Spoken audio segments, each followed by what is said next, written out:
ప్రాంతం పట్ల చాలా అభిమానం, ఈ ప్రాంతానికి ఎప్పుడు వస్తా ఈ ప్రాంతంతో నాకు అవినాభావ సంబంధం ఉంది.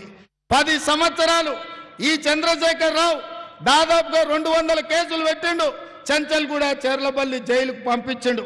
మిత్రులారా, ఎన్నడైనా భయపడ్డానా? ఎప్పుడైనా భయపడ్డామా? కాంగ్రెస్ పార్టీ కార్యకర్తలు భయపడతారా? బీఆర్ఎస్ ప్రభుత్వం కార్యకర్తల మీద అక్రమ కేసులు పెట్టి ఆస్తులు విధ్వంసం చేసి కాంగ్రెస్ పార్టీ కార్యకర్తలను హత్య చేసినా మన కార్యకర్తలు భుజాలు కాయలు కాసేలాగా తమ రక్తాన్ని దారబోసి ఈ జెండాను మోసిండ్రు, కాంగ్రెస్ పార్టీని గెలిపించారు. మరి ఇప్పుడు నేను అడుగుతున్నా, మీరేమంతన్నా ఢిల్లీలో నరేంద్ర మోడీ పెట్టే కేసులకు భయపడతాడా? బెదిరించగలరా?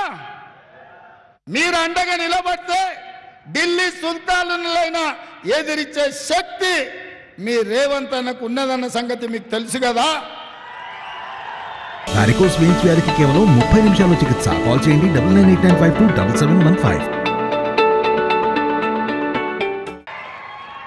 ఈ ఆదిలాబాద్ బిడ్డల పౌరుషం నాకు కొంచెం ఇస్తే కొమర భీం రామ్జీ గోండులాగా ఆనాడు తెల్లదొరల నుంచి నిజాం నవాబుల వరకు ఎట్లయితే తరిమిన్రో అదే విధంగా ఇవాళ ఢిల్లీ సుల్తాన్లు మన తెలంగాణ మీద దాడి చేయాలనుకుంటున్నారు, మనల్ని నిర్బంధించాలనుకుంటున్నారు.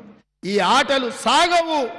బీజేపీ చేసే ఈ కుట్ర రాజకీయాలను తప్పకుండా ఆదిలాబాద్ అండగా నిలబడితే తిరగబడి కొడతానని చెప్పి మీ అందరి తరఫున నేను మాట ఇస్తున్నా మిత్రులారా.